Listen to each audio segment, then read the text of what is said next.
మహారాష్ట్ర జార్ఖండ్లో ఎన్డీఏకే మొగ్గు. రెండు రాష్ట్రాల అసెంబ్లీ ఎన్నికల ఎగ్జిట్ పోల్స్లో బీజేపీదే హవా. రెండు చోట్ల కాంగ్రెస్ కూటమి ఓడిపోతుందన్న సర్వేలు. అసలు ఫలితాలు తేలేది ఎల్లుండే. మహారాష్ట్ర జార్ఖండ్ అసెంబ్లీ ఎన్నికల్లో ఓటర్లు ఎన్డీఏ కూటమి వైపే మొగ్గు చూపారని ఎగ్జిట్ పోల్స్ వెల్లడించాయి.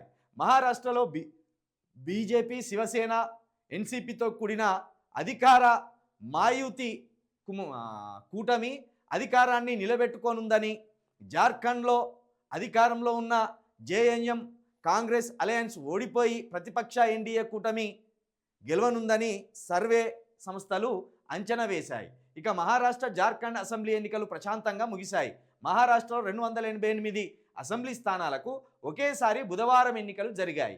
మహారాష్ట్రలో 65%, జార్ఖండ్ రెండో విడతలో 67% పోలింగ్ నమోదైంది.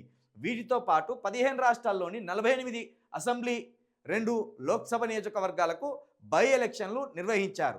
23వ తేదీన అన్ని స్థానాల్లో ఓట్లను లెక్కిస్తారు. ఇక ఇక్కడ ఎగ్జిట్ పోల్స్ ఒకసారి చూసుకుంటే మహారాష్ట్రలో ఎగ్జిట్ పోల్స్ వచ్చేసి మహారాష్ట్రలో మొత్తం 288 సీట్లు. మ్యాజిక్ ఫిగర్ అంటే అధికారాన్ని చేజిక్కించుకోవడానికి 145 వస్తే చాలు. ఇక చాణక్య స్ట్రాటజీస్ అని, ఇది కొంచెం చాణక్య స్ట్రాటజీస్ బీజేపీకి ఫేవర్గా ఉండేదే. బీజేపీ చాణక్య స్ట్రాటజీస్ ప్రకారం 152 నుండి 160 స్థానాలు మహారాష్ట్రలో కైవసం చేసుకుంటుందని చాణక్య స్ట్రాటజీ చెప్తుంది.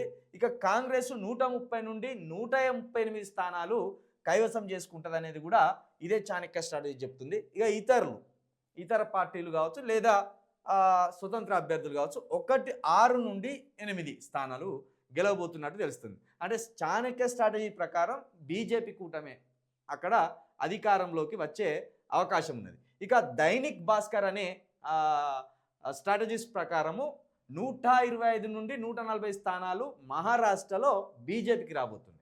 అదేవిధంగా 135 నుండి 150 స్థానాలు కాంగ్రెస్ కూటమికి రాబోతున్నాయి. ఇక ఇతరులు 20 నుండి 25 స్థానాలు గెలవబోతున్నారు. అయితే ఇక్కడ ఇతరులకు దాదాపు 25 స్థానాలు కేటాయించింది దైనిక్ భాస్కర్ స్ట్రాటజీ. ఒకవేళ ఇతరులకి 20 నుండి 25 స్థానాలు వస్తే మళ్ళా ఈ 20 మంది కనుక బీజేపీకి సపోర్ట్ చేస్తే ఇక్కడ బీజేపీ వచ్చే అవకాశం ఉన్నది. లేదా ఈ 20 స్థానాల్లో ఇతరులు గెలిచిన 20 స్థానాలు కాంగ్రెస్ వైపు ఉంటే ఇక ఎలాంటి డోకా లేదు కాంగ్రెస్కి. ఇక అదేవిధంగా పీపుల్స్ పల్స్ 175 నుండి 195 మహారాష్ట్రలో బీజేపీ గెలవబోతున్నారు. ఇది చాలా సూపర్ ఫిగర్, ఇది ఇక సూపర్ సక్సెస్ అన్నట్టు ఇది. ఇక కాంగ్రెస్కు ఈ పీపుల్స్ పల్స్ 85 నుండి 112 మాత్రమే ఇచ్చింది. ఇతరులు 7 నుండి 12 ఇచ్చింది.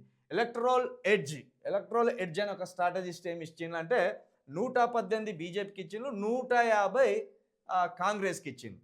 అంటే ఇది ఒక మిక్స్డ్ ఎగ్జిట్ పోల్స్ లాగా కనబడుతుంది. మహారాష్ట్రలో 4 ప్రధానమైన స్ట్రాటజీ సంస్థలు ప్రకటించిన ఎగ్జిట్ పోల్స్లో మిక్స్డ్ ఉన్నాయి. ఒక 2 కాంగ్రెస్ వైపు ఉన్నాయి, ఒక 2 బీజేపీ వైపు ఉన్నాయి. అంటే ఇవి వాళ్ళ పార్టీలు పెట్టుకున్న స్ట్రాటజిస్టులా లేకపోతే నిజంగా ఒక న్యూట్రల్ స్ట్రాటజిస్టులా తెలియాలి. ఇక జార్ఖండ్ సీట్లు మొత్తం 81, magic figure 41. Axis my India అనే ఒక సంస్థ 17 నుండి 27 స్థానాలు బీజేపీకి వస్తాయని చెప్తుంటే కాంగ్రెస్కు 49 నుండి 59 మధ్య వస్తున్నాయని చెప్తున్నారు. ఇక ఇతరులు 1 నుండి 6 స్థానాలు గెలుస్తారని చెప్తున్నారు. ఇక చాణక్య స్ట్రాటజీస్ మళ్ళీ బీజేపీ వైపు మొగ్గు చూపింది. ఇక్కడ పైన కూడా బీజేపీ వైపు మొగ్గు చూపింది, ఇక్కడ కూడా బీజేపీ వైపు మొగ్గు చూపింది. 45 నుండి 50 స్థానాలు బీజేపీకి జార్ఖండ్లో వస్తాయని చెప్తుంటే కాంగ్రెస్కు 35 నుండి 38 స్థానాలు వస్తాయని చెప్తున్నది. ఇక ఇతరులకు 3 నుండి 5 స్థానాలు మాత్రమే వస్తాయని చెప్తున్నది. సేమ్ ఇవే స్ట్రాటజీ సంస్థలు ఇక్కడ కూడా. ఇక దైనిక్ భాస్కర్ కూడా దాదాపు సమానం ఇచ్చిండు కొంత. 37 నుండి 40 బీజేపీకి వస్తాయని చెప్తే 36 నుండి 39 కాంగ్రెస్కి వస్తాయని చెప్తున్నాడు. ఇతరులు 2 గెలుచుకునే అవకాశం ఉందని చెప్తున్నాడు.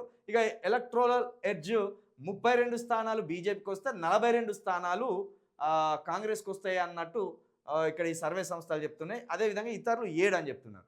అయితే ఇక్కడ దైనిక్ భాస్కర్ జార్ఖండ్లో కాంగ్రెస్కు బీజేపీకి ఈక్వల్గా వచ్చే పరిస్థితి ఉన్నట్టు చెప్తున్నారు. ఇక్కడ ఇతరుల ఇతరులు సాధించే సీట్లే ఈ రెండు పార్టీలకు కీలకంగా కనిపిస్తున్నాయి. మొత్తానికి మరి జార్ఖండ్, మహారాష్ట్ర ఒకవేళ బీజేపీ కనుక గెలిస్తే దేశం సంకనాకిపోవడానికి చాలా దగ్గరగా ఉన్నదని అర్థం. అంతే, ఇంకా అంతకంటే ఇంకేం లేదు.